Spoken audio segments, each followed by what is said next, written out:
কল্পনার জগতে একটি দোকান খোলা হলো এবং লেখা থাকলো হাজবেন্ড ফর সেল, মানে নারী তার পছন্দ মতো পুরুষকে জীবনসঙ্গী হিসেবে কিনে নিতে পারবে।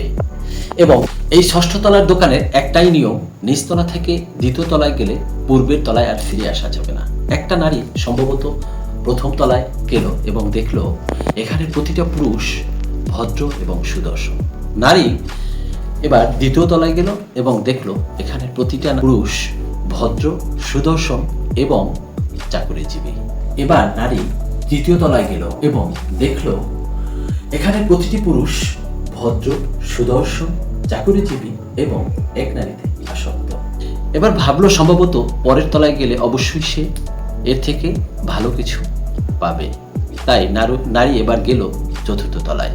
চতুর্থ তলায় গেল এবং দেখলো এখানে প্রতিটা পুরুষ ভদ্র, সুদর্শন, চাকরিজীবী এবং এক নারীতে আসক্ত এবং শিশুসুলভ, মানে শিশুপ্রেমী।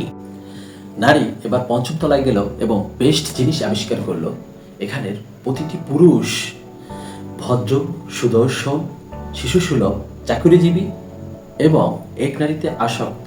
এরপরেও প্রতিটি পুরুষের একটি বাড়ি, একটি গাড়ির মালিক। এবার নারী সিদ্ধান্ত নিল এবং ষষ্ঠ তলায় যাওয়ার জন্য পা বাড়ালো। ষষ্ঠ তলায় গিয়ে আবিষ্কার করলো এখানে বড় আকারে লেখা যে আপনার জন্য পৃথিবীতে আর কোনো পুরুষই অবশিষ্ট নেই, কারণ আর কোনো পুরুষ দিয়েই পৃথিবীতে আপনার মন জয় করা যাবে না।